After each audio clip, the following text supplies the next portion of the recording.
दरिद्रता का कोप, एक अनसुनी पौराणिक कहानी। ऋषियों की सभा में महर्षि वामदेव सभापति के रूपरी में विराजमान थे। उनके पास सुरेश्वर इंद्र भी बैठे थे। सुरेश्वर शांत थे।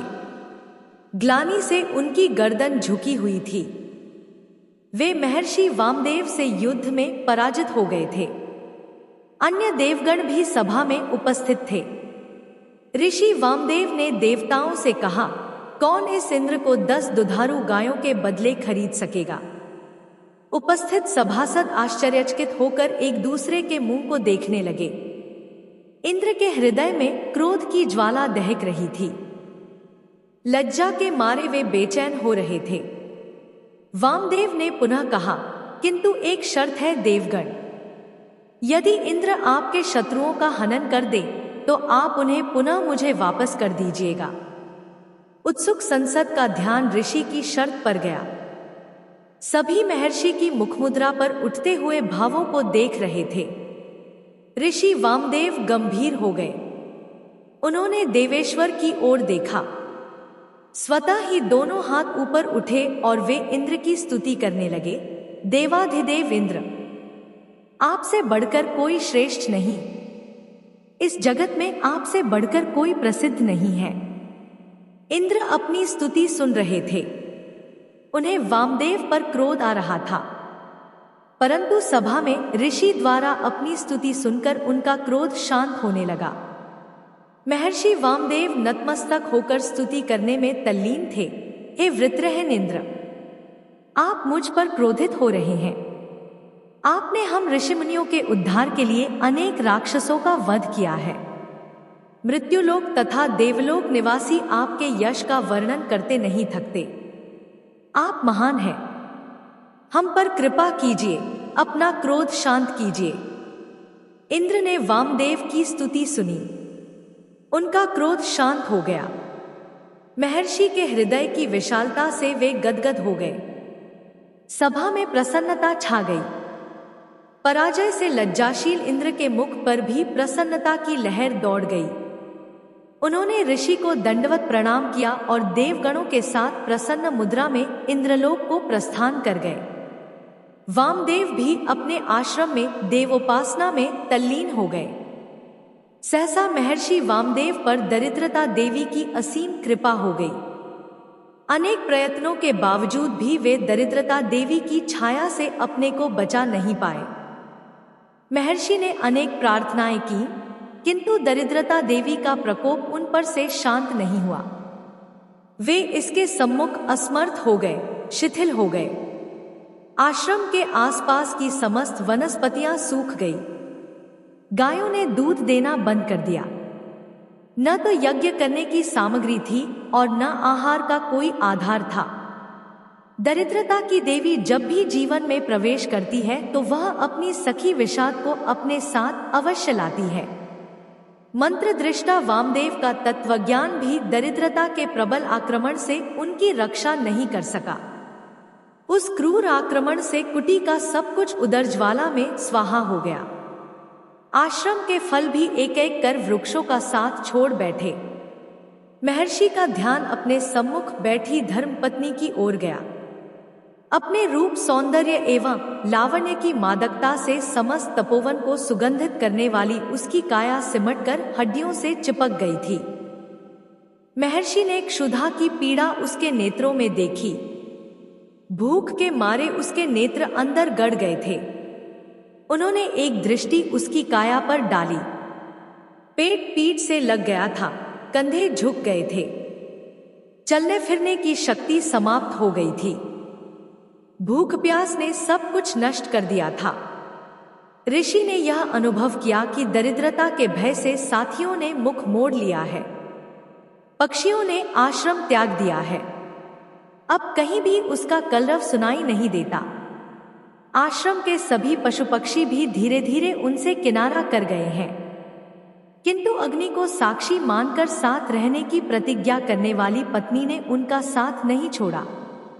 महर्षि चिंतामग्न थे। उन्होंने अनुभव किया कि दरिद्रता के इस अभिशाप ने समाज में उनका सम्मान भी नष्ट कर दिया है। वे सोच रहे थे कि यदि दरिद्र व्यक्ति को समाज में सम्मान मिलता रहे तो हर कोई दरिद्रता का स्वागत करेगा। लेकिन जब दरिद्रता आई थी तो समस्त दोषों को लेकर आई थी। ऋषि अपनी दयनीय स्थिति में शांत बैठे थे। उन्हें लगा कि उनका तपव्रत उनके काम नहीं आया। जिन देवताओं का आजीवन स्तवन किया था, जो आह्वान करते ही उपस्थित होते थे, आज दरिद्रता की छाया में बैठे उन पर किसी की कृपा नहीं है। ऋषि का दुहक सीमा पार कर चुका था। भूख से व्याकुल आते उदर में सिमटकर टूटने लगी। बेसहारा पत्नी भी भूख से मूर्छित हुई सम्मुख पड़ी थी। ऋषि वामदेव मांस पका रहे थे। अपनी दरिद्रावस्था में भी वह शांत थे। दरिद्रता के क्रूर आक्रमणों को सहते सहते वे उसके आदी हो चुके थे। मांस पकाते पकाते उनका ध्यान पेड़ की एक सूखी टहनी पर बैठे शेन की ओर गया। शेन ने अपनी ओर मुख उठाए ऋषि से पूछा, ऋषिवर, अभक्ष्य आहार मांस पका रहे हो? जिस अग्नि में आप घृतादि डालते थे उस पर मांस पका रहे हैं? ऋषि ने मांस को चलाते हुए कहा, हाँ, पका रहा हूं। मांस पकने से आश्रम का पवित्र वातावरण दुर्गंधित हो गया था। जहां यज्ञ की सुगंधित सामग्री से सर्वत्र सुरभि फैलती थी, वहां दुर्गंध से नरक तुल्य दृश्य उपस्थित हो गया था। शेन ने मंद स्वर में प्रश्न किया, आपके कर्म का क्या हुआ ऋषि? ऋषि वामदेव ने कहा, अपनी क्षुधा को अर्पण कर दिया है। शेन ने गंभीर स्वर में पुनः प्रश्न किया, क्या ये ऋषि धर्म है? ऋषि गंभीरता से बोले, नहीं, यह आपद धर्म है। शेन के प्रश्न को सुनकर ऋषि की पत्नी अपनी सूखी काया लिए कुटी से बाहर आई। ऋषि ने कहा, शेन, इस निर्जन सूखे वन में आपको भी आहार नहीं मिलेगा, अतः आप भी अपनी सेवा कराने का अवसर मुझे प्रदान करें। ऋषि पत्नी मांस के पकने से उठी दुर्गंध को सहन नहीं कर सकी।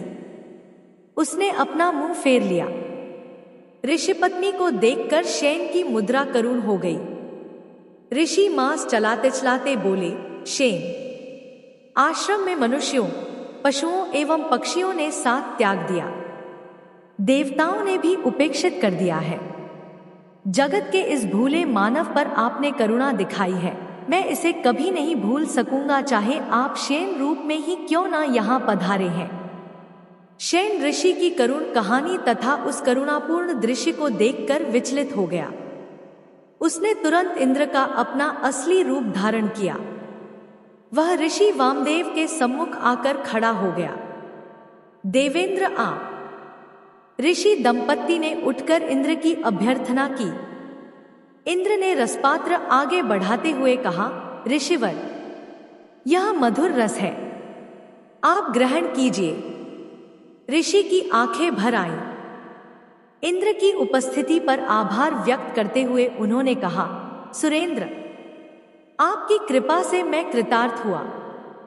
ऐसे संकट में मुझे सब भूल गए। आपने स्मरण किया, मैं किन शब्दों में आपका आभार प्रकट करूं। ऋषि ने अश्रुपूरित नेत्रों से इंद्र की स्तुति की। इंद्र से मधुर रस का पात्र लेकर वे धन्य हो गए। इसके पश्चात इंद्र अंतर्धान हो गए। ऋषि ने प्रसन्न मुद्रा में अपनी पत्नी की ओर देखा।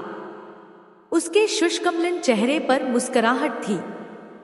उसने मधुर रस का पान किया और इस प्रकार ऋषि दंपत्ति को दरिद्रता के अभिशाप से मुक्ति मिली।